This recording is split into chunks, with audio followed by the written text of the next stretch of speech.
Hi, everybody. I'm Mark Sanders here with Dr. Joe Mishevitz, and we're here with the Selma Elementary Choir under the direction of Miss Julie Kellum. We're here for a wonderful hour of center stage.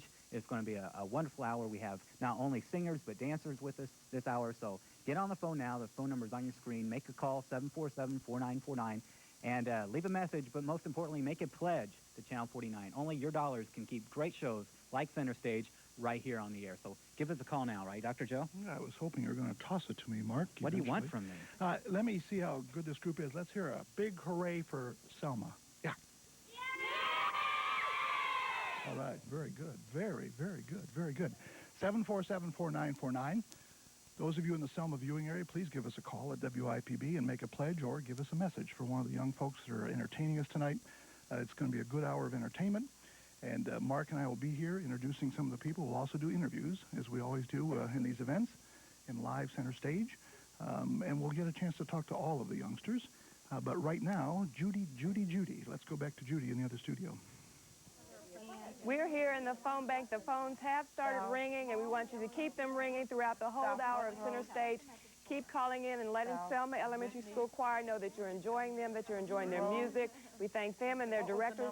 The work that these kids have put in is a tremendous amount of work that they've done to come here and perform for you. So call in and let them know that you're really enjoying center stage and the work that they put into this performance. Again, we'd like to thank Ball State Registrar's Office for volunteering to answer our phones. We'd like to thank Pepsi, Camera Bottled Water, and Bob Evans for their food and beverages. We'd like to let you know that what the schools are competing for is a Spirit Award. The school that brings in the most dollars in pledges will receive the Spirit Award. And I think our goal to hit, if you want to really go over this goal, the highest school has brought in $1,600 in pledges so far. So those people in Selma, if you want Selma to have the Spirit Award, then call in right now. Get these phones busy. Call in those pledges. Call in messages. Let us know that you're enjoying center stage. Again, later on, we're going to have a special of Garrison Keeler and Austin City Limits, so we want you to stay tuned for that. And if you don't make a pledge during center stage, if you want to think about it for a while, we'll be here the rest of the evening to take your pledges. So give us a call. The number is 747-4949. It's really easy to do. You make it happen here at WIPB. Your calls, your pledges really make it happen. You keep these programs like Center Stage and Austin City Limits on the air, and all the other fine programs that we bring to you, our morning programs like the Sesame Street, Barney and Friends. All of this is possible because of your support. But we need you to go to the phone right now. Call us at 747-4949. Make a pledge. If you can't make a pledge, then leave a message and tell the school that you're really enjoying them, that they're doing a good job. The only applause these children get is when you call in and let them know that you're watching. So go to the phone right now. Give us a call. The number is 747-4949. We're going to go over to the big studio with Dr. Joe Mishevitz and Mark Sanders, your host. They'll be interviewing the children. Pretty soon we're going to hear some fine music. We're going to go over to center stage. Okay. Thanks, Judy, and welcome back, everybody. Mark Sanders and myself, Joe Mishevitz here, about to get into the Selma Elementary Choir. Yeah.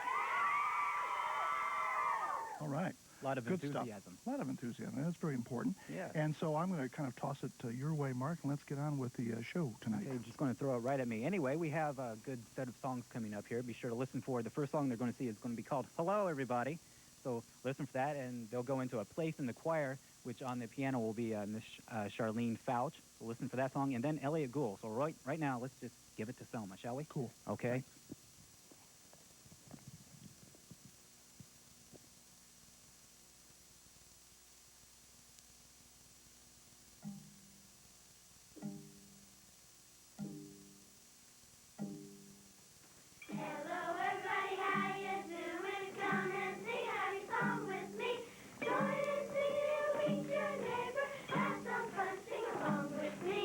Hello, everybody, how you doing? Hello, everybody, how you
There we go.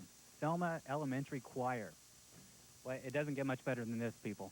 Anyway, I'm Mark Sanders. I'm here with Dr. Joe Mishevitz. We're going to be talking to Selma and the kids in the choir so in just a minute. But right now, it's your time to go to the phones, make those pledges. You're not going to miss any of their songs. So you call right now and make at least a $72 pledge and put that on your Visa, your MasterCard, or your Discover, and get a wonderful tape of this performance right here at center stage. Right now, we're going to throw it over to our friend Dr. Joe, and he's going to talk to these wonderful children. Okay, Dr. Joe, take it away. Thanks, Mark. Thank you very much. That was a great opening with three great numbers. A little music in the background from everybody, and now it's their chance to look at this incredible smiling face that we have planted out there in TV land. And you ready to go? Are you sure? Yeah? Well, are you positive about this? You want to talk about this a little bit? Yeah. No, we're going to just do it. Look at that great smiling face and roll with a name. And who do you want to say hello to? My name is Ashley Russell, and I'd like to say hello to my family and friends. Thank you. Who are you? My name is Kaylee Jones, and I'd like to say hi to my family and friends. Thank you. Hi, my name is Ashley Buckles, and I would like to say hi to my family and friends and my grandpa who's in the hospital. Okay. Hello, my name is Kyle Garrett, and I'd like to say hi to my family and my best friend, Aaron. Great. Hello, my name is Carrie Hamilton, and I want to say hi to my teacher, Mrs. Matt, and my family and friends, and my sister who's in the hospital. Hi, my name is Alan, and I'd like to say hi to my family and friends. Hi, my name is Patrick Lambert, and I'd like to say hi to my family and friends. Thank you. Hi, my name is Crystal Dunn, and I'd like to say hi to my family and friends and my teacher, Mr. Suits. Hi, my name is Mario Dargo, and I'd like to say hi to my family and friends. Hi, my name is Sophia Wells, and I'd like to say hi to both my grandmas, my friend Bill, my mom, and Doc, and the rest of my family. Perfect. My name is Adrienne Hellman. I'd like to say hi to my mom, my dad, my brother Ryan, my sister Courtney, my teacher, and all my friends. All right. All right. My name is Lisa Good. I'd like to say hi to my family and friends. Hi, my name is Amanda Maddox, and I'd like to say hi to my family and my friends. My name is Stephanie Gutman, and I'd like to say hello to my mom, my dad, my brother, my grandma Gutman, my grandma Davis, and my grandpa Gutman, and my teacher, Mr. Hitson. All right. Good memory on those names. That's the first and second row. Yeah, that was great. Now we're going to just take a brief moment and go over to our phone bank and talk to Judy and see how Selma's doing in raising our money, okay? Judy, are you there? No, I'm not Judy. I'm Shanika. I'm Shanika Merritt here, being your update person for tonight's broadcast. Answering our phone bank, we have Ball State's Registrar's Office. Yay! Tonight we have Selma Elementary Choir here who are competing for the School Spirit Award trophy. So right now they've raised over $246. So I ask you to please continue to call in, show them your support. Parents, grandparents, even teachers out there. If you see one of your students or one of your children here on tonight's broadcast, call them. Give them your support. Say, hey, smile brighter or sing louder or you're looking good, you sound great. Show them your support. We want every single phone in this phone bank ringing tonight. So please give us a call. Let's keep that money in. As you know, the school with the most pledged money will bring home this school spirit trophy right here that I'm holding. This is what Selma Elementary Choir is competing for tonight. So give them a call as you see on the screen. The number 747-4949. The registrar's office is here. They're ready to start working. So let's give them something to work for. Please call. Keep calling.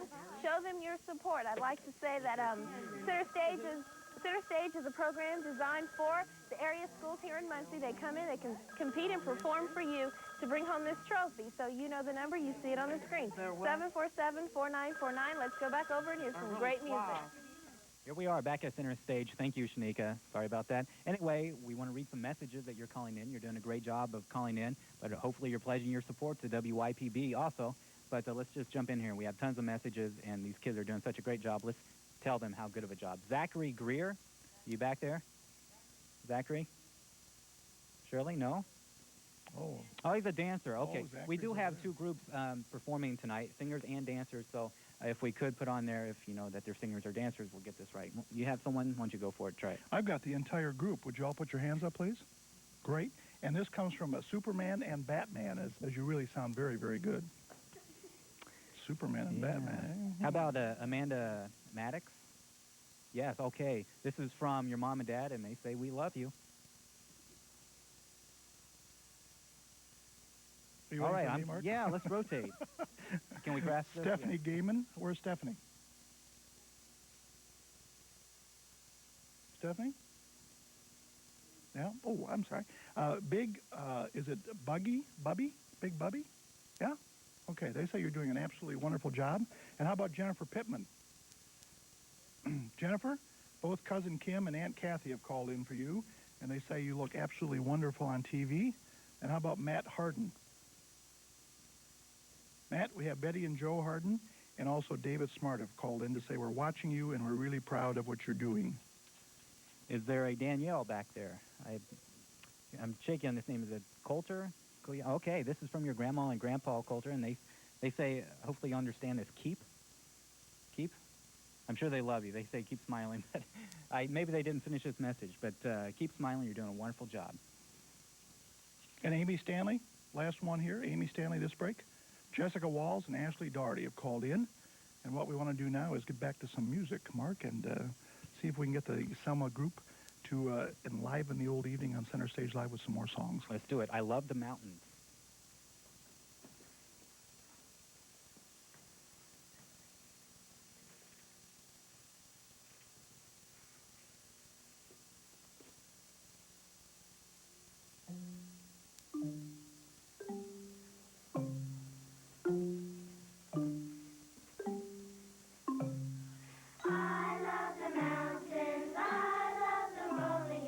I love the flowers, I love the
what a wonderful job. The Selma Elementary Choir, they're here, they're singing beautifully. Anyway, once again, I'm Mark Sanders here with Dr. Joe Mashevitz, and we're going to take the time now to talk to the few more kids. I'm over here, talk to a few more kids, and meet them and see what they have to say to everyone out there. Hopefully what they have to say is for you to call in and make a pledge to Channel 49, help support the programs you see right here, help support Selma, and help them win that Spirit Award that Shanika's been talking about, or at least we'll talk about coming up soon, I'm sure. So give us a call. The number's on the screen. Right now is the perfect time as they're going to be talking to you. You can call in and talk to us. Right now, let's go to Dr. Joe and meet the kids. Well, thanks, Mark. I appreciate that very much. We've got rows 3 and row 4 now. If you've been trying to find the youngster that you were waiting for to come up to the mic, row 3 and row 4 are with us. And we're going to, this is a much longer row here. We're going to start with who? Who? Kathy Gibbs. Kathy Gibbs. Okay, Kathy. Smiling face. That great face out there. And say hi to anybody you want to say hello to. I'd like to say hi to my family, Amy, Ashley, Kay, and Joycey. Great. Thank you. My name is Danielle Coulter, and I would like to say hello to my friends, family, everyone who's watching. Enjoy the show, and my mom, a big thanks. All right. All right. Everybody that's watching, enjoy the show. Good plug. Perfect. Yes. I'd like to say hello to my mom and my daddy, my sisters, Tavia and Cinder, and my friends. Great. Thank you. My name is Kitty Kins. I'd like to say hi to my mom and my dad, my grandparents, my brother Kyle, and Malia. Hi, my name is Brittany Stog, and I'd like to say hi to my friends, my family, and Daniel. Brittany, wait. Can I just ask you a question? Have you been rehearsing a lot to get ready for this, like for weeks? Yeah, but it was fun, right? Sort of. Yeah, thank you. Okay, just checking. Yes, sir. Hello, my name is Matthew Fouch, and I'd like to say hi to my family and friends. Especially, I'd like to say hi to my friend Kevin and my best friend Adam. Now, Matthew, wait. Now, do you plan to kind of continue singing for a while in school? Yeah. Yeah? And you enjoy it? Yeah. And the rehearsals have been fun? Okay, thank you. It's been okay. Thank you, Matthew. Thank you very much. Hi, my name is Alicia Oglesby, and I would like to say hi to my grandparents, my uncle, my aunt, my cousins, my mom and dad, my brothers, and my sister. How many brothers? 2. Okay, thank you. Just look at that happy face out there, that big smiling face out there. Hi, my name is Jennifer Pittman, and I want to say hi to my niece Paige, my mom and dad, and my 2 sisters and brother. And Jennifer, what's your favorite song that you're doing today? What do you think? I don't know. Okay, that's fine. You don't have to have one of those favorites. That's My fine. name is Christy Klaus, and I'd like to say hi to my family and my best friend, Sherry Garrett. Okay, thanks for coming down tonight. Hi, my name is Matthew Harden, and I'd like to say hi to my dad, Betty, my mom, and say thanks to Mrs. Kellum. Thank you. My name is Tony Piazza, and I'd like to say hi to my family and all my friends out there. Tony, do you have a favorite song? All of them. All of them. That's a good answer. Very good answer. Hello, my name is Jason Pierce, and I'd like to say hi to my family and friends and Miss Callum and my teacher, Mr. Hitson. Great. Thank you. Hi, my name is Shane Stilts. I'd like to say hi to my family and friends. Thank you. Look at that smiling face out there, please. Say hello. I'd like to say hi to my grandpa, my grandma, my mom, dad, brother, and all my friends. Super. Hi, my name is Bridget Lastor. I'd like to say hi to my mom, my dad, my brother, and my friends and everybody who's watching. Great. Thank you. Hi, my name is Jessica Hamlin, and I'd like to say hi to my grandma, my grandpa, and my teacher, Mrs. Holdren. Super. And the last one of the singers. Thank you.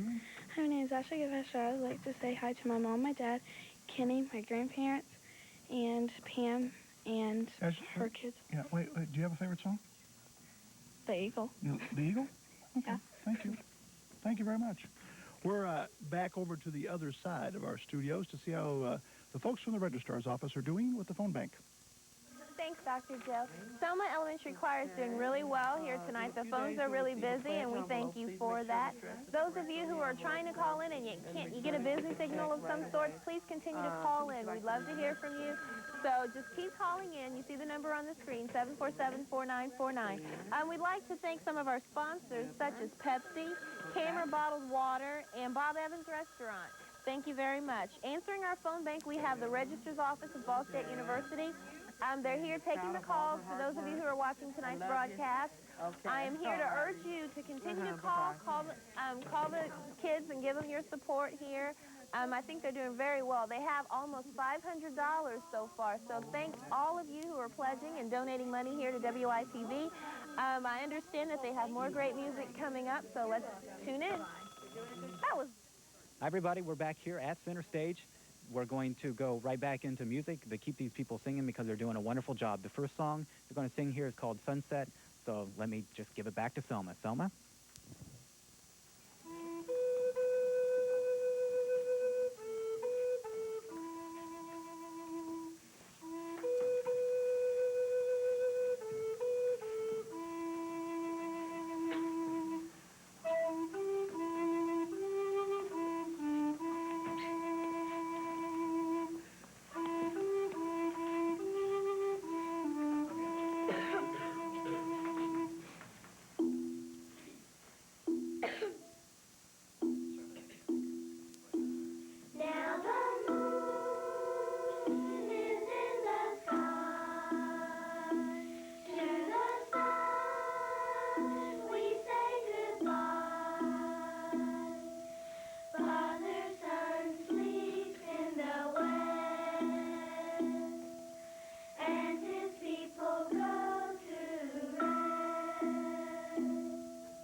the beautiful sounds of Selma Elementary Choir singing, the singing portion. I'd like to bring out the director, Miss Julie Kellum.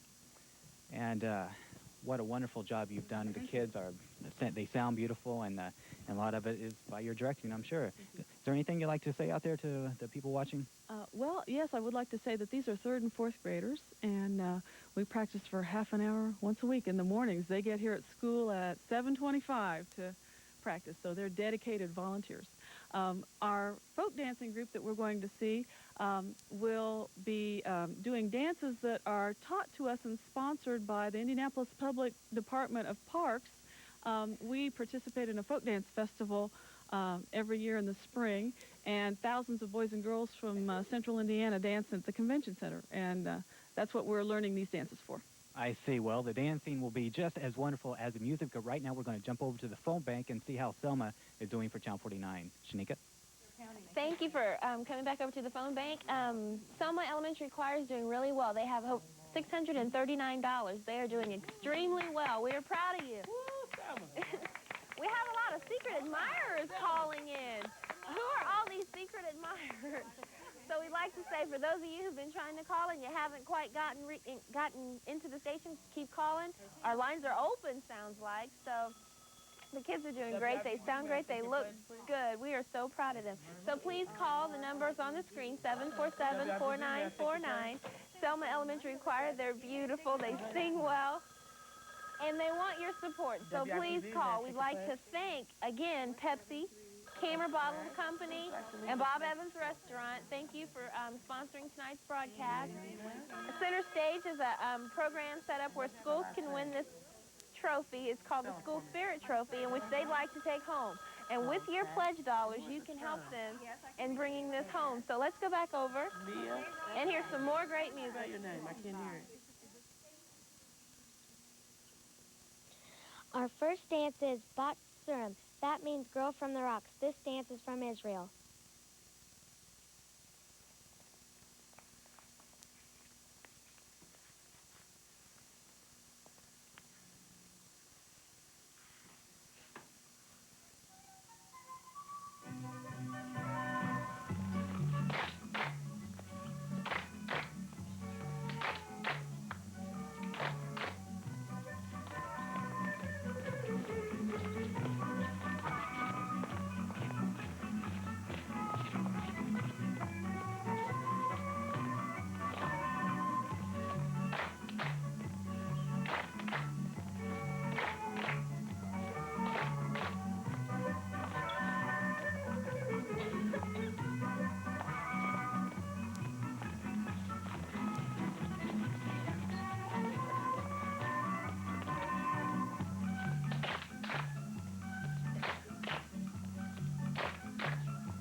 Our second dance is from Poland.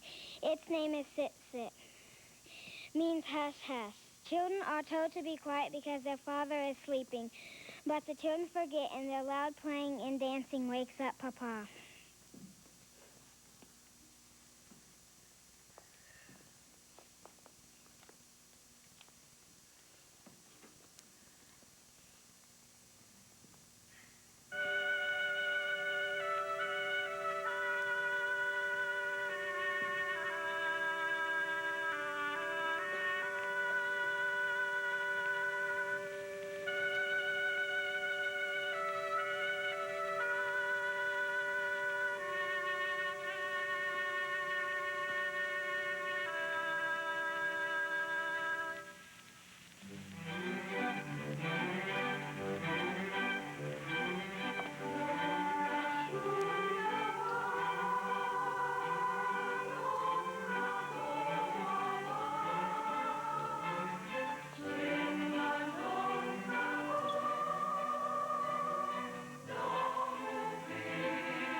next dance is the Mason's Apron. It is from the United States. This dance is a mixture for sets of 3 dancers. This is danced to the tune of Star of Edinburgh.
All right, the Selma Elementary Choir dancers doing some wonderful job out there, dancing away, looking great. Now we're going to meet all these wonderful people if we can stop Dr. Joe from doing the hokey pokey.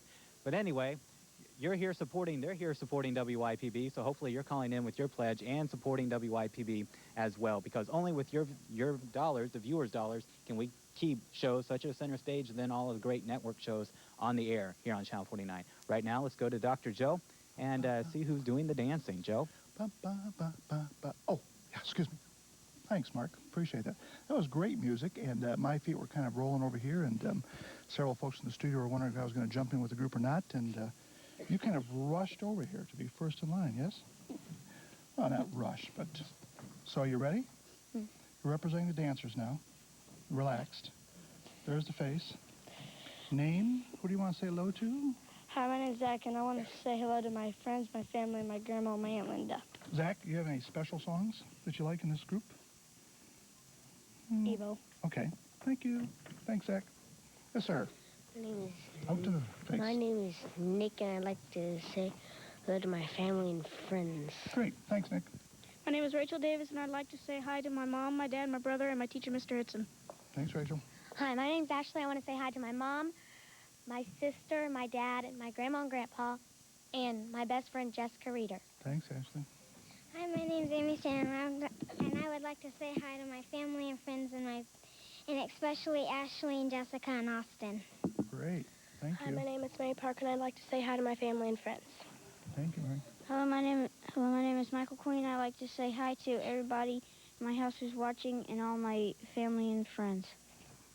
Hello. My name is Heather Kuhn, and I'd like to say hi to my mom, my dad, my family and friends, and happy anniversary to Connie and Pete. Oh, wait. Who's Connie and Pete? She's my bus driver, and he's one of my best friends. Well, great. Well, happy anniversary to both of them. That's a nice message to give. My name is Jim Clevenger, and I want to say hi to my parents, my teacher, Mr. Yates, and my best driver, Jim Strauss. Thank you. Thank you all for participating tonight, the Selma group, and we're going to kind of toss it back over to our friends in the other studio. And over here in the other studio, Selma Elementary Choir have $729 so far. Yay! Like I said earlier, for those of you who have not called in, now's the time. Do so before the end of the program. We encourage parents, grandparents, teachers even. Give them a call. Show them your support here at WIPB Center Stage. The lights are hot over there, so they are really doing the best they can to perform for you viewers out there. So please call the numbers on the screen, 747-4949. We have Ball State's Registrar's Office here in the phone bank answering the calls for you. So let's go back over and hear some more great interviews and songs. Hi, everybody. We're back. Going to read a few messages. Quick cue. Very quick. Quick cue. Anyway, hopefully we have everyone out here because I'm not sure who, between the difference between dancers and singers as far as written. I can Just tell need you to hold visually. your hands up if you hear your name, please. So do it. How about Jason Pierce? He's way in the back. This is from Josh and Dusty. They say doing good. Doing great, in fact. How about Jennifer Tibman? Jennifer, hand up. Great shot. You have a secret admirer. Jennifer? Uh-oh, more secret admirers. I have one to Bridget from a secret admirer right behind me, and a message says, keep singing. So. And to Mrs. Callum, by the way, Miguel has called in to say, great job, and we really appreciate the work you've done. That's nice to hear.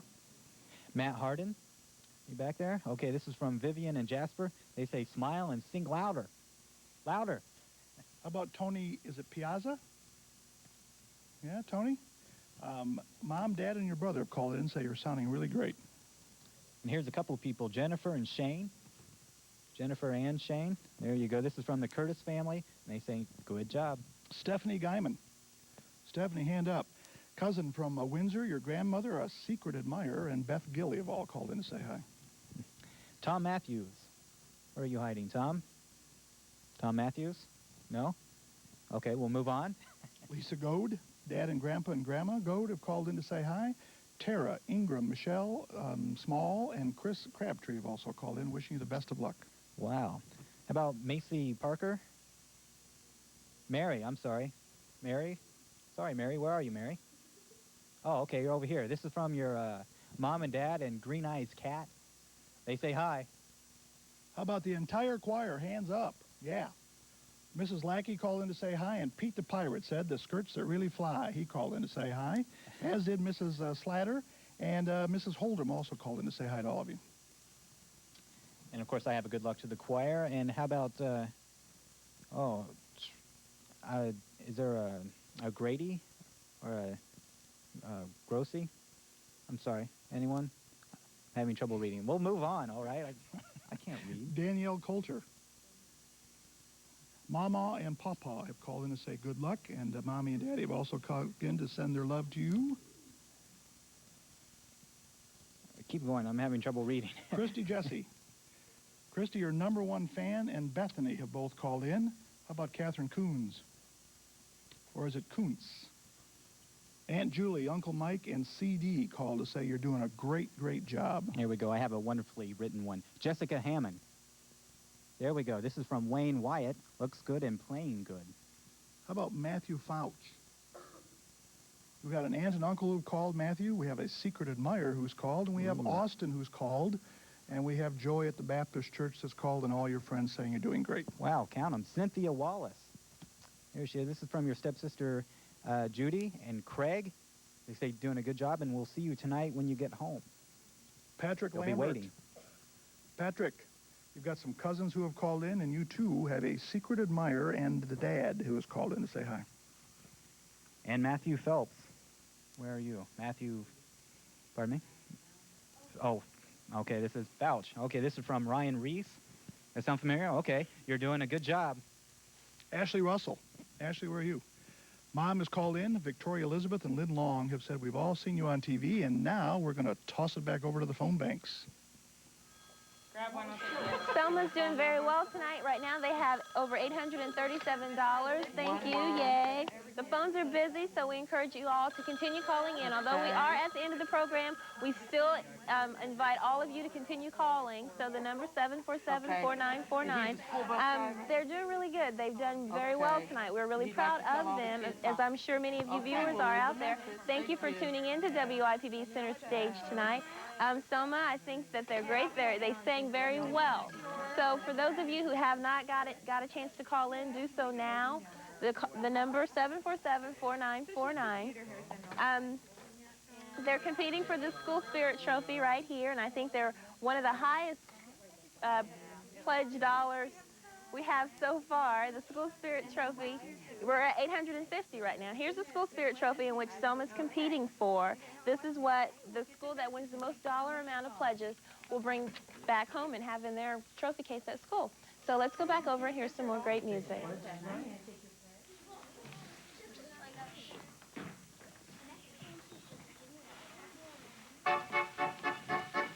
Everybody forward and back. Once more, forward and back. Now the right elbow. Once around with the left elbow. Two-hand swing. Now do-si-do. Head couples, sashay down. And sashay back. Head couple, elbow reel. A right in the middle and a left on the side. A right to your own and reel on down.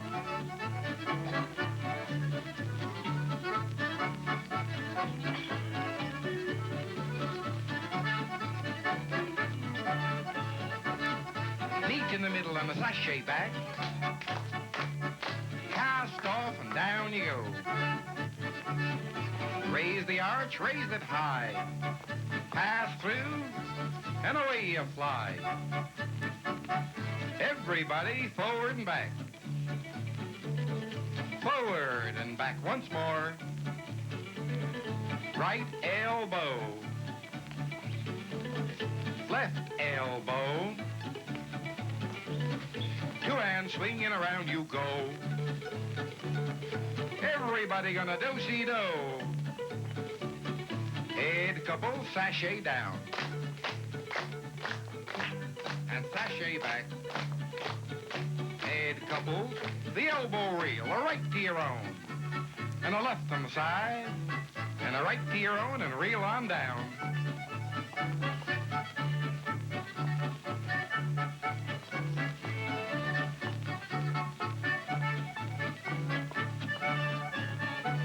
Now meet in the middle and a sashay back. Cast off. Now raise that arch, raise it high. Duck through and away you fly. Everybody gonna forward and back. Forward and back once more. Once around with the right elbow. Now the other way back with the left elbow. Two-hand swing. Do-si-do. Head couple, sashay down. And sashay back. Head couples, now the elbow reel. Down the line.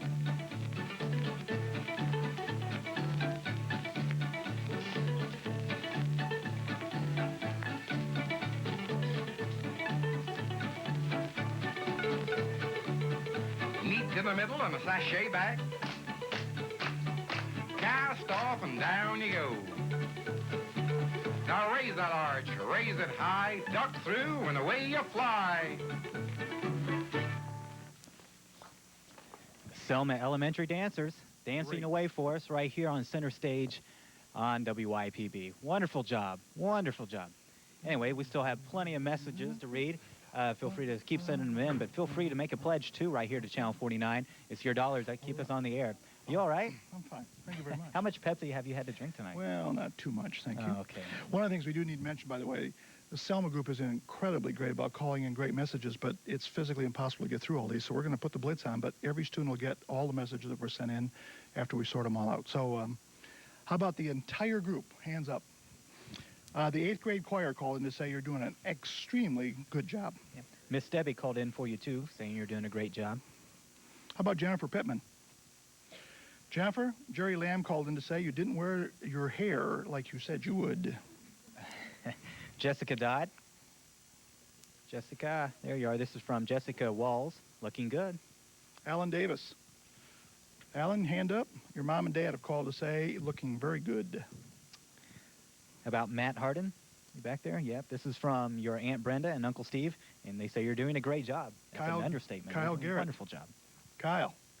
Leslie Cromwell called in along with your mom, dad, and sister Erin. And Jason Pierce, your grandma and grandpa Kendra called in. Say looking good and keep it up. Great job. How about Christy Klaus? Christy? Granny Shelby has called in. Your grandpa, your mom, Josh, and Brent, and brother Nick have all called in to say looking real good on TV. Adrian and Ashley Buckles. There we go. This is from Jamie. They say doing good. Hello. Matthew Fouch. Mike Livingston called. Betty and Marvin Trinkle called. And Big Bird called to say hello. Is there a Bridget here? Bridget? Oh, listen to this one. This is from friends that are boys. Ooh, they say looking good, too. Mario Dargo. Mario.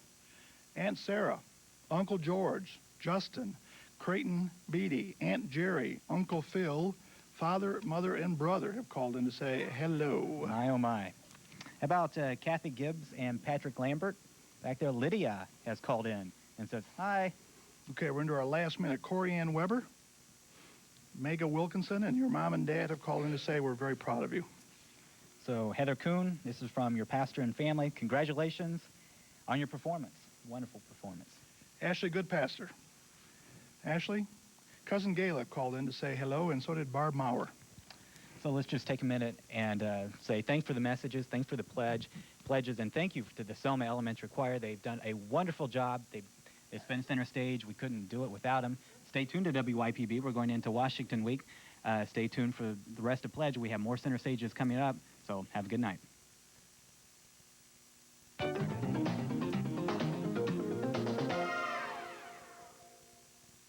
This is WIPB Muncie, making a difference. This is PBS, community television for East Central Indiana. Channel 49, WIPB Muncie, making a difference.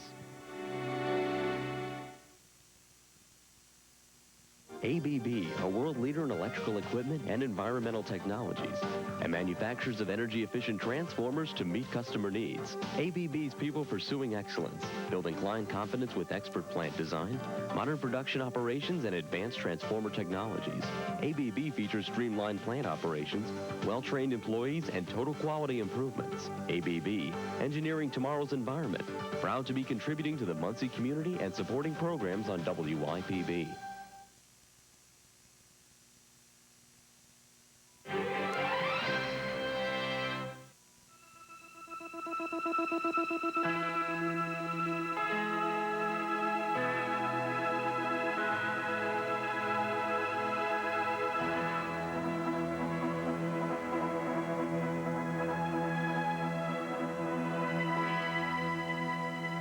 Congress hands the president a victory.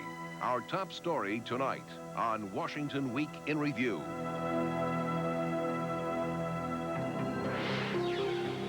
Ford Motor Company, worldwide manufacturer of automotive products, has provided funding for this program. At Ford, Quality is job one. Funding has also been provided by the Corporation for Public Broadcasting and by the financial support of viewers like you. Now here's moderator Paul Duke. Good evening. It's a solid victory for President Clinton in round one of the great congressional battle over dealing with the economy. The House has endorsed Mr. Clinton's economic plan, with Democrats strongly united behind the White House.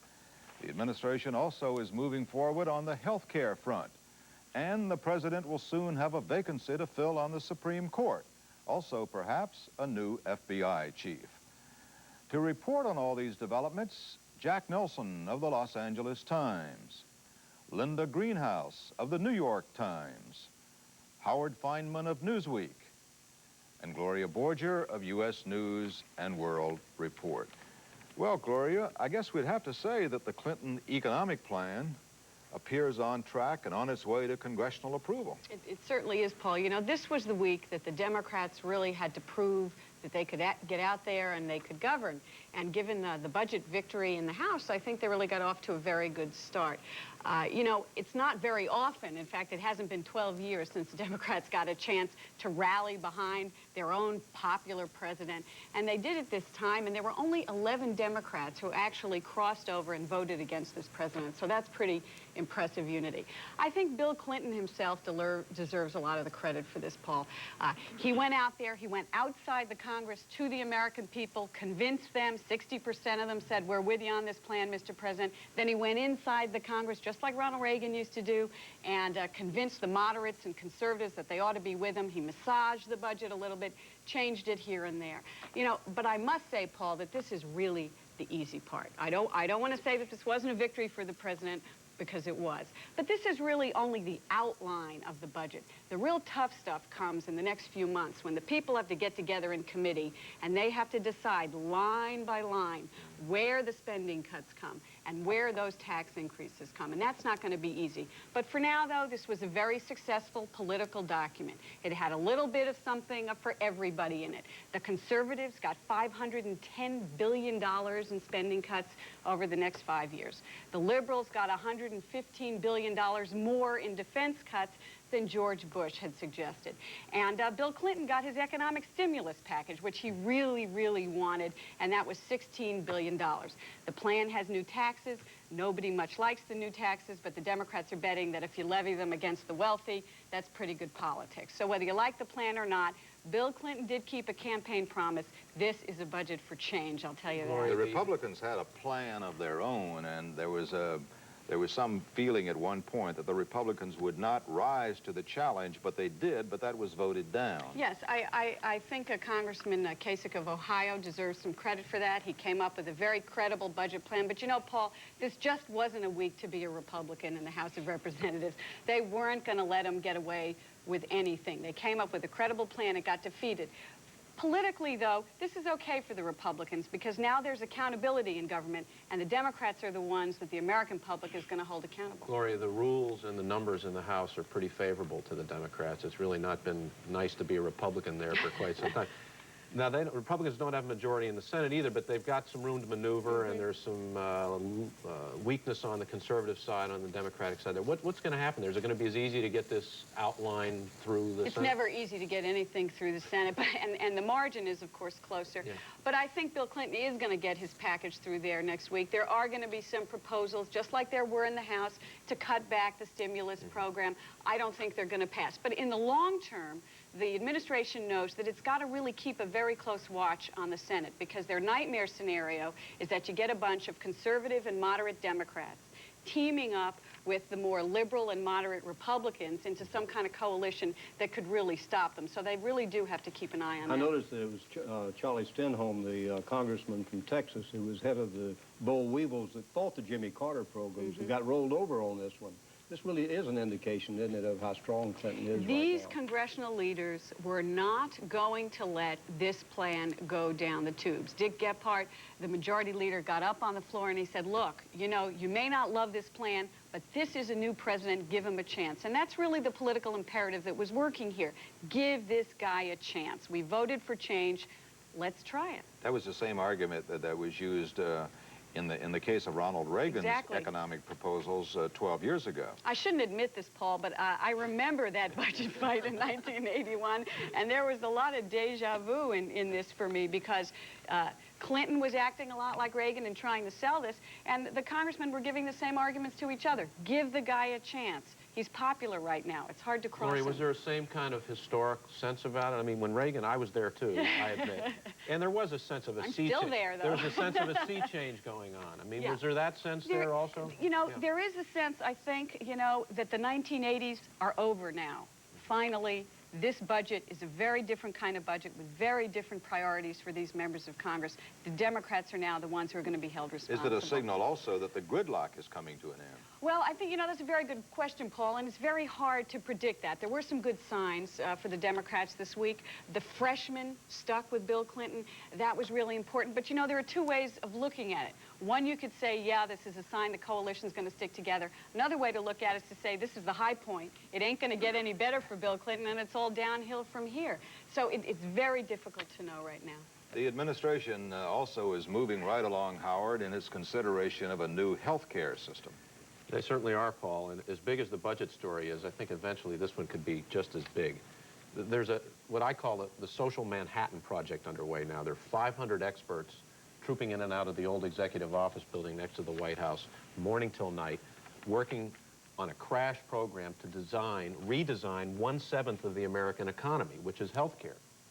And it's the biggest social welfare program since the New Deal.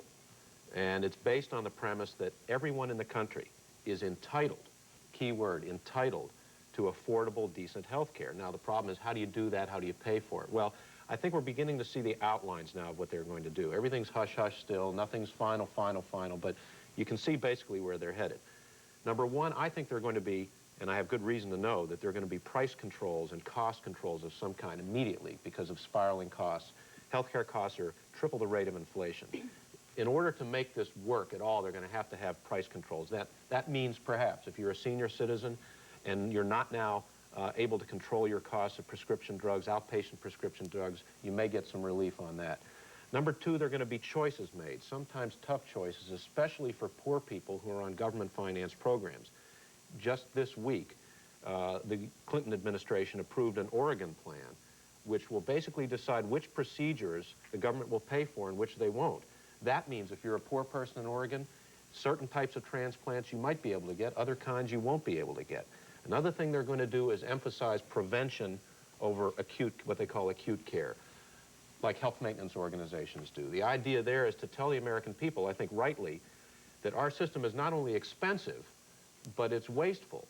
An expert in the field told me that what we have now is not a healthcare system, but an ad hoc disease management affair. And so they will emphasize prevention over acute care. Another thing they're going to do is everybody's going to have a minimum package of some kind. The key word there is portable. That means that no matter whom you work for, and if you lose your job, you'll be able to take that basic health care plan with you to another place, or the same one will be in place somewhere else. Does this mean that the 36 million Americans who have no health care protection will be guaranteed some?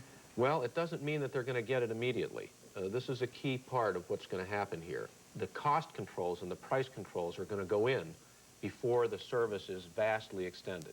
You're right, there's 37 million people who have no kind of coverage. They're not necessarily going to get it immediately.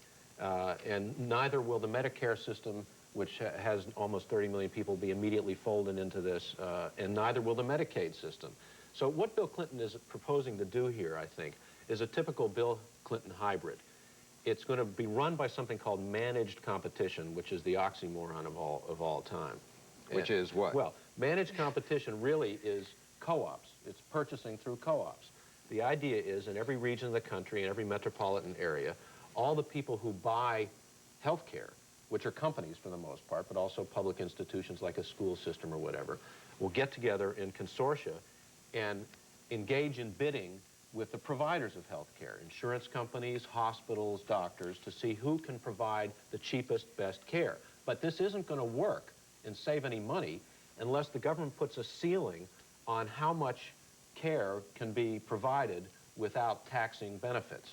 Howard, what's this plan likely to mean for the relationship between Americans and their doctors? Are people going to be able to stay with their doctors, to choose a doctor? Are doctors going to continue to want to practice medicine? Well, you're going to still see your doctor, but your doctor is most likely going to be part of a larger organization than he now is. Your doctor will not be the independent actor that he is now for the most part. They'll be part of health maintenance organizations. They'll be part of larger groups like Kaiser, for example, which is a model for a lot of this. And you won't be able to see him or her as often, nor will you be able to see the specialists that you've grown accustomed to seeing quite so often, because it's at the specialist end, the high end, where the costs obtain. Howard, are we going to have new taxes to pay for this kind of universal access for the 37 million uninsured? There's no doubt about it, Gloria, and this is the other part that isn't being discussed much, and that's the part that's least nailed down at this point. They floated every trial balloon. The sky is filled with trial balloons, but I think there will almost surely be additional sin taxes, as they're called, on tobacco, on alcohol, and so forth, maybe even on firearms. That's one that was floated. And I think in order for this to work both from a budget point of view and from a point of view of keeping the cost down, they're going to have to tax health benefits that are provided by employers beyond a certain level. Now, the unions don't like it, right, and a lot of companies don't like it either, because that's how they've bid for the services of people. But there's no way to keep a lid on increased cost unless you, in some way or other, penalize companies or providers that want to keep jacking up the prices. You say you're talking about a major program, and you're talking about new taxes, and you're talking about it being hush-hush, and you're also talking about a situation where people have tried to find out who some of these 500 people are. Why are they not letting us know who all of these people are? Now, we've tried to find it out. Isn't it important for the American people to know who these people are on this so-called Manhattan Project, as you call it? Their attitude is that you will know soon enough, and they want to have some political silence and breathing room to put it all together. But they've done something else very clever, Jack. They have 50 to 100 of the top staffers from Capitol Hill down working in this Manhattan Project. They've taken most of the expertise on the issue into their bosom and left the Hill without any expertise. And all those people are going to have an investment in this plan. Then they're going to go back to the Hill and try to sell it back to the Hill. A lot of Republicans would say if this was a Republican administration, you'd be demanding access. Well, I agree, and I think we should have access. I completely agree with you. Well, it's not going to be any Manhattan Project choosing a new member of the Supreme Court, Linda, but that is a task that now confronts President Clinton. That's an unexpected task. Well, I won't say unexpected. It's no surprise that a Supreme Court vacancy has occurred on Bill Clinton's watch. In fact, that was pretty much of a foregone conclusion. But that's something that usually comes about in the hot days of June or July, not on a cold Friday in March. It took Washington quite by surprise. It's Byron White's retirement. He announced today that he's going to be leaving at the end of the current Supreme Court term, early in the summer. Obviously presents President Clinton with a great opportunity, a historic opportunity when you look at the historical perspective. Byron White is the only current member of the Supreme Court to have been named by a Democrat. That's an amazing fact. The last Democratic president who even had a chance to name a Supreme Court justice was Lyndon Johnson when he put Thurgood Marshall on the court in 1967. Of all the members of the court who might be considering retiring, the vacancy this time gives the president really the best opportunity to start putting his own stamp on the court. Byron White is not quite the one-dimensional stereotype conservative that I think he's often portrayed as, and that image comes partly from his really unrelenting opposition to Roe against Wade and to the constitutional right to abortion and to a lot of votes in favor of the prosecution in criminal law cases. He's more complex, and it's a more ambiguous legacy than that, but nonetheless, this is an opportunity for the president to start shaping the court. And speaking of Byron White, I think some people, I remember as a boy, he was a star many years ago as an All-American football player at the University of Colorado. What is his legacy going to be? Well, just to pick up on that for a second, this man has had an amazing life. It's a life of fantasy, you know, raised in a little town in Colorado. Neither of his parents graduated from high school, went to college on a scholarship, became a leading, not only athlete, but scholar.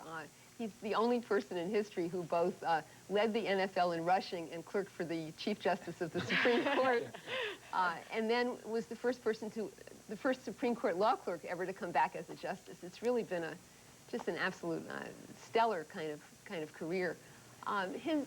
his judicial legacy, as I said, is ambiguous. He's someone who really has retained his feet have remained in the 1960s, in many senses of that word. He was named by John Kennedy. He had been Robert Kennedy's Deputy Attorney General, took a very active role in the federal civil rights enforcement in the turmoil of the early 60s, and has retained for his entire subsequent career a really firm belief in the necessity for a strong and powerful federal government. States' rights have meant very little to him, so he's not a classic conservative in that sense. Strong civil rights enforcement, strong voting rights. He, for instance, favored busing across school district lines for integration. That's a position that never reached a majority position on the court. So there's many sides to him. Bill Clinton said this week that he wants a replacement who has a fine mind and a big heart. Right.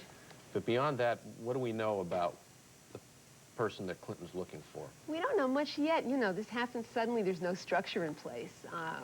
One thing that we do know is that the diversity criterion that plays such a major role in both filling the cabinet and in slowing down the filling of the cabinet is definitely going to play a role here. What about a litmus test on abortion? Well, I think the president has made it clear that he believes in the right to privacy, and he's certainly not going to go fishing for justices in waters that are not going to yield somebody that shares that belief. I think the litmus test issue strikes me as a bit of a red herring, although Senator Biden was kind of muttering darkly about it today. I didn't quite follow that. But when you say diversity, are you talking about we're not going to have another white male on there, or? We may have another white male. I don't think it'll be a white male Anglo-Saxon Protestant. No, well, I do not think so. I was going to say, what about there hasn't been a what they used to call a Jewish seat on the court for years. Maybe it could be. That's true. There hasn't been a Jew on the court. There has never been a Hispanic on the court. It's amazing to think that the Democrats have never put a woman on the court. Of course, it's been so long since they put anybody on the court. I guess it's not that surprising, but I think that'll play an important role. If it's politically correct to say so, they could put a twofer on there too, right? Yeah. You know, of course, he can also, the president can also make this choice, I think, in the pretty secure knowledge that this is not going to be his only appointment either. He'll have other chances. He may have Blackman this term, at the end of this term? This term, next term. Doesn't Blackman want to stick around now for a while, though? Well, I can't read his mind, but, you know, he's 84 and he'll be retiring in the foreseeable future, I think it's safe to say. Well, speaking of white males, there is a white male who's the FBI chief, Jack, but there's some people who think he may not be the FBI chief for too much longer. Well, I think for some time his days have been numbered, Paul. I don't think there's much question about it, but I was told today... Bill Sessions we're talking Bill Sessions, the FBI director, Judge Sessions, who came here, I must say, a very highly respected judge. But I was told today that he's going to leave sooner rather than later, and they're already drawing up names of possible successors. And it's a combination of things, really. For one thing, there was this 6-month Justice Department investigation of his conduct, whether or not he used an FBI car and FBI plane for personal travels for himself and for his family, whether he got a sweetheart mortgage loan, several other things, dozens really of instances like that, and the Justice Department probe concluded that they did. In addition to that, there have been real questions about his judgment as FBI director. His wife, Alice, has rankled any number of FBI officials. They figured that she has tried to take over the office, has ordered people around, which has been, no question about it, a problem for him. So I think that, and some of these allegations against him seem maybe rather petty, but when you make it an accumulative thing and you look at it as the chief law enforcement officer in the United States, it can be pretty devastating. So I think he's probably going to leave, as they said today, sooner rather than later. Jack, what kind of director has he been? You know, in his own defense, he said that he's really worked very hard to depoliticize the department and that he really has been a good director. How do you judge him? Well, I think he's had a very mixed record, and I think that, talking to people who've covered it much more closely than I have, although I've followed it very closely, to begin with, he came in after Judge William Webster, who really did reform a very beleaguered FBI. And Judge Webster had started the whole thing of diversity in the FBI, bringing in minority agents, women agents, and he completed that. I mean, he did have a situation there where he needed to do it. He did do that. But on the other hand, and the fact is I had his lawyer send me a 5-page of accomplishments and things that happened during his tenure during the past 5 years. And there have been some major cases that have been solved by the FBI and that sort of thing. But overall, I mean, what's happened is he's lost the confidence of a large number of the top officials within the FBI, as well as the confidence of people in the Clinton administration. And now the new Attorney General has taken over, Janet Reno, and she has said she's going to read this report of the Justice Department very carefully and give it very high priority. And one thing you have to remember about her is that her own sense of ethics is very acute, so much so that when she buys an automobile, she, as a prosecutor in Miami, would always insist on paying the sticker price so that nobody could say that she was getting any sort of special deal or anything. And I think that makes a big difference. Let me ask the same question I asked Linda. Who's going to replace him? Well, I don't think anybody knows at this stage. What type of person? I mean, but what type of person are they looking for? And is there a new role or a different role for the FBI in an age of global terrorism and all kinds of new challenges out there? I suppose that they would even tell you that Judge Sessions has looked at it as a new role that the FBI is playing today, and it probably is. But there are names that are being floated over there. I don't think anybody knows specifically what kind of person they're looking for, but people they've talked about are like people like Ron Colville, who was the former deputy director under Judge Webster, and who now teaches at the University of Arkansas, headed the Criminal Justice Commission under Clinton when he was governor. Lee Brown, a very progressive police administrator, and incidentally a black, who was in charge of the police departments in New York City, and in Houston. And then Rick Stearns, who's a state court judge in Massachusetts, who's known Clinton since his days at Oxford. So those are three of the names, and I'm sure there are other names being thrown around. Rick Stearns, former campaign manager of the George McGovern campaign in 1972, would end up as FBI director. Hey, it's the 90s. Yeah, right. That's right. And diversity is going to be a big factor in this search, I do too, not I would expect think. diversity to be a very big factor in this one. Not a very big factor. I do not expect it to be. It could be, but I doubt it. Well, we believe in diversity on this program. Look around the table tonight. We're leaving a bit early, as always, to give your friendly local PBS station a chance to make a very special appeal. That's it for this edition. I'm Paul Duke. Good night for all of us here on Washington Week.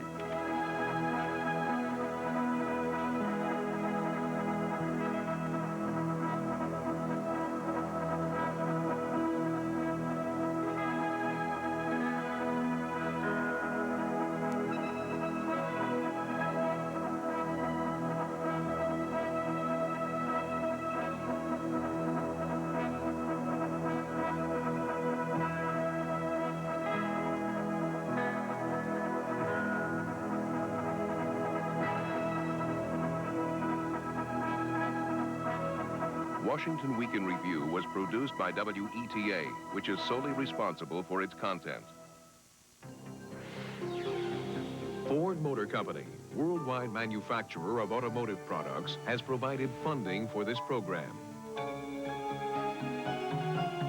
At Ford, quality is job one. Funding has also been provided by the Corporation for Public Broadcasting and by the financial support of viewers like you. For a transcript of this program, send $4 to Washington Week in Review, Journal Graphics, 1535 Grant Street, Denver, Colorado, 80203, or call 303-831-9000. This is PBS. The Meeks Mortuary supports WIPB 49 by underwriting a portion of the programs you see.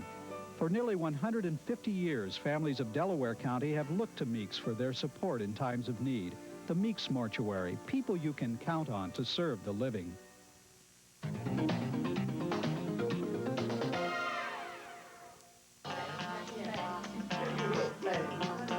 Welcome back, everybody. Welcome back. What you see on the screen right now are the great folks from Ball State's Registrar's Office. Yeah. 747-4949. Welcome back. I'm Joe Mashevitz. And if you wondered why they were waving like that, you've often seen those little dolls in the back of cars at 11. And the registrar's folks are having a good time with us. We do want to thank Cameron Bottled Water and Pepsi-Cola and Bob Evans for providing the nourishment tonight. As many retailers do throughout this campaign of March Festival, it's always important to us to get that kind of support from the local retailers. And by now, of course, those of you who are regular watchers of Washington Week in Review and Friday viewers of WIPB, You're aware of the fact that we're in the March Festival, just a little bit past the halfway point. And we're hoping that you'll pick up the telephones and call 747-4949 and either renew your membership, as over 5,000 of you did last year, and or become a brand new member of WIPB. We do go into about 220-some thousand households, not only over the air, but also on cable systems. And about 1 in 20 of you are actual members of WIPB. We also know from a lot of phone calls that come in during the year that Washington Week in Review is one of the most watched programs we have, certainly one of the most thorough in terms of covering the week for the events that happen in our nation's capital, and we certainly do hope that you'll give us some support. As I've mentioned several times during this fundraiser, it cost us about $92,000 a year to be a PBS affiliate, and then we also get a bill for about $325,000 a year to get the programming package. And this year we've also decided to invest in the special programming package for $27,000. And so what we're all about this March is trying to raise $50,000 toward the goal of the March Festival. That money being applied toward that programming cost. And what it takes in public broadcasting is good citizens like yourself to call 747-4949 and give us the kind of support that we need in public broadcasting. There are a variety of different levels. In fact, any kind of pledge, of course, will do. We've broken it down to $36 and $72 and $125 and $250. Those are the levels that we've suggested. But we'll take any kind of pledge that you are willing to provide, because it will go a long way in helping us in public broadcasting. That becomes very important to us. Right now, let's take a look at one of our good friends, Mel Torme. I'm Mel Torme. Any singer that's been around for a while knows how much a good audience can lift a performance.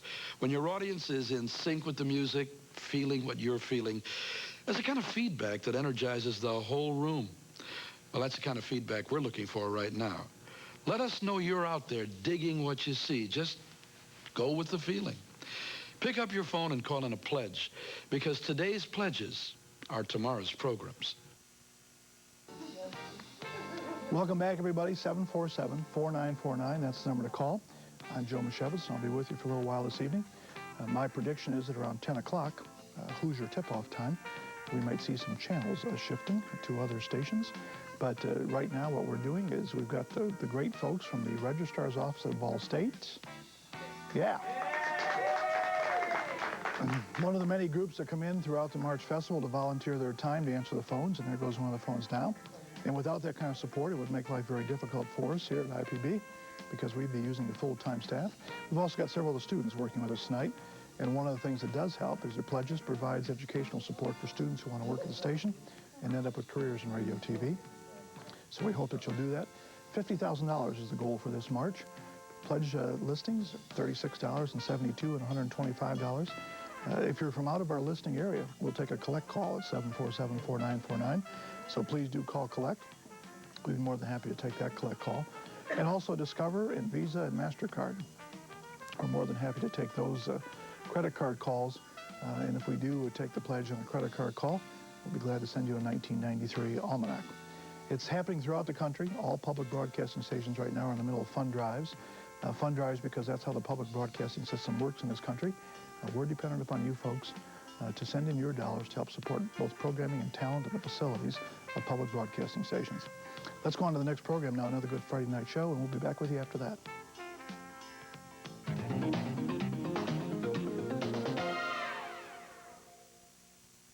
This is WIPB Muncie, making a difference.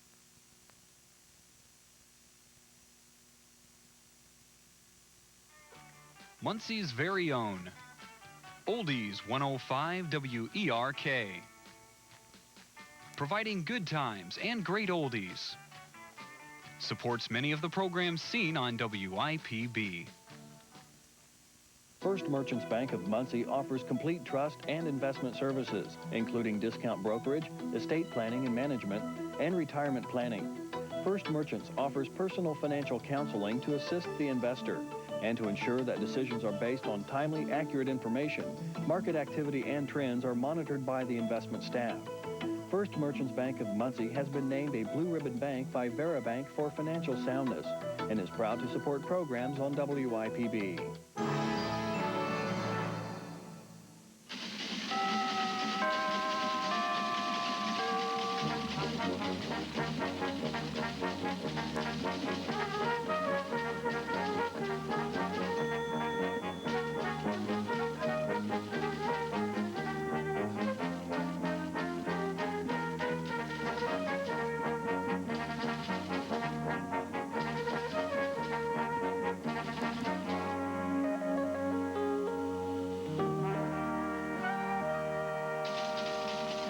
Wall Street Week with Louis Rukeyser is made possible by the Corporation for Public Broadcasting and by the annual financial support from viewers like you. By the travelers, nearly 40 million Americans benefit from our insurance, investment services, and managed health care. The travelers. By MFS.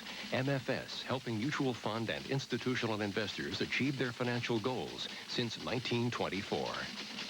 And by Prudential Securities.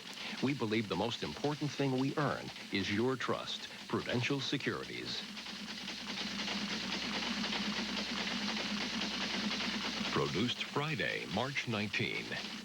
Our panelists are Lewis Holland, Carter Randall, and Robert Stovall. Tonight's special guest is Lloyd Benson, Secretary, Department of the Treasury. Good evening, I'm Louis Rukeyser. This is Wall Street Week. Welcome back. Well, this was the week when the symbol of the American economy was a man named Jose Ignacio Lopez, the auto executive who couldn't make up his mind. In a weekend of wonderment, remarkable even by Detroit standards, Lopez formally changed his mind not once, but twice in 48 hours about whether to leave General Motors and go to work for Volkswagen in Germany. As of the time we went on the air tonight, the Spanish executive had decided to head back to Europe. But you never know with this guy, and if he should change his mind again any time within the next 30 minutes, we will certainly let you know. Lopez's highly public flip-flop and flip again ought to put to rest forever the canard that it's women who can't make up their minds. But beyond that, his memorable indecision made the perfect metaphor for an economy whose own future course seems subject to hourly revision. On balance, the recovery remained intact, but with spectacular fits and starts that were starting to give everyone fits. The cruel winter weather held housing starts in check, for example, but more worrisome to some was the nagging loss of confidence suggested by the second straight monthly fall in building permits, which are the key to such construction later in the year. Similarly, while the average American has, in fact, been spending at an impressive rate for some time now, indeed, February was the 9th straight month of rising retail sales, consumer confidence, again the key to future behavior, was reported to be fitful and slipping. And while the underlying unemployment situation was improving to an extent that should have signaled much more hiring at last, new claims for unemployment benefits fell again, for example, and factory workers are now putting in the most overtime ever recorded since the government began keeping overtime records 4 decades ago. The business confidence that would lead to major new job creation seemed painfully absent. What was producing this national indecision, this mixing of obvious economic improvement with concern at nearly all levels of the economy that it wasn't likely to last? Was it just the normal growing pains after a historically slow recovery from recession? Or was it the beginnings of a national vote of no confidence in the bold new economic program coming from President Clinton? In Washington, at least, that indecision was notably absent. The president's budget plan was whooped through the House of Representatives in a party-line vote so awesomely complete that this was the week in which there were, bizarrely, more congressional checks on the president of the country in Russia than there were in America. Stay tuned for how long that will last. But despite the polls that show the customary early approbation of any president's economic efforts, there was unmistakable concern in the objective behavior of American consumers and businesses alike. Is that concern justified? Here to present a view from the top of the Clinton administration's economic plans for America is an old friend of this program, Secretary of the Treasury, Lloyd Benson. But first, let's visit the area that has always been a national leader in the indecision sweepstakes and see what actually did happen in Wall Street in the week just past. The Dow Jones Industrial Average, full of old-line, economically sensitive companies, was saying, what, me worry? But this was one of those weeks when the financial generals charged forward, but the troops were notably loath to follow. The Dow scored its 4th straight weekly gain, up nearly 44 points to 3471.58, less than 7 points away from another record. But the broader blue chip indexes were barely changed. And while the resource-heavy Amex moved to new highs, helped by whiffs of commodity inflation, The over-the-counter composite took a stiff setback, none of which budged even a single one of our 10 chief elves, the technicians who each week forecast the Dow's next 6 months, and who have been at a bullish +4 for the past 5 weeks.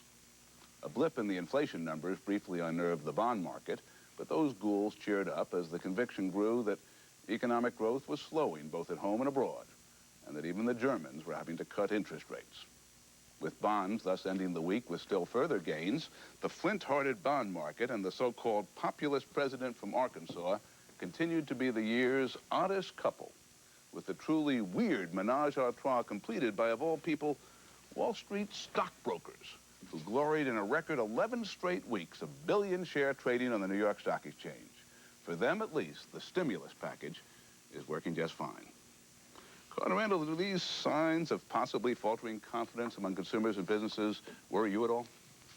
Of course they worry me, Lou, and we could see confidence ebbing, particularly if that inflation figure continues in the months ahead, which incidentally I believe it might, because I think we're going to see some price increases to offset other higher costs of doing business. Well, let's stay with that a little bit. The Commodity Research Bureau report on commodity prices did bump upward, but other people say that with money growth so slow that we're not liable to have much inflation. Why are you concerned there? Well, there's talk about raising the minimum wage, which will push the cost of labor up, for one thing.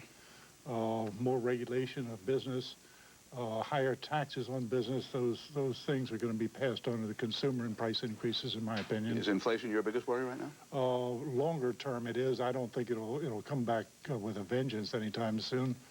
There's an interesting thing that comes up this time of year every time, and that is April 15th. Is tax payday, but it's also the elimination of pension contribution day, and money might not come into the market. Bob Stovall, Carter sounds mighty cautious. Do you share that caution? Well, Carter touched on what could very well happen this year if the Congress passes and the President signs a bill to increase taxes, corporate and individual, this year, with the spending cuts to come all through 1997. If the corporate rate goes up this year, I expect corporations will take mega write-offs and let the taxpayers and the government share in their losses or their write-offs or their scale-backs, which could negatively impair corporate earnings. And this market's been driven by inflation and interest rates moving in the right direction and the hope that earnings would come through in a big way. Is there any doubt in your mind that they're going to raise taxes this year? I think they'll raise them. I just don't know when they're going to kick in, whether it's going to be retroactive or mid-year or next year. I don't think we know that yet, but that's something we have to cope with. Are you turning bearish on the market? Not yet. Usually, Democrat first years of the post-war period has shown a market rise of about 10%, and we're up about 5% now. We could go over 3,700, I think. I didn't know the market was so partisan. Lou Holland, what do you make of what's going on? Well, I think the bull market continues. I think shorter term, we might have to worry about first quarter earnings, but I think that we've got an environment here where the consumer holds about $3 trillion of short-term investments that are yielding less than 3%. And about 10% of the U.S. Treasury bonds are in excess of 20 years. So I think that there's going to be money moving out on the long end of the bond curve, and obviously some of that money, I think, is going to continue to move into stocks. So I think longer term, I think the market probably will move higher. You say the crummy returns on money market mutual funds are more important than all the politicians in Washington.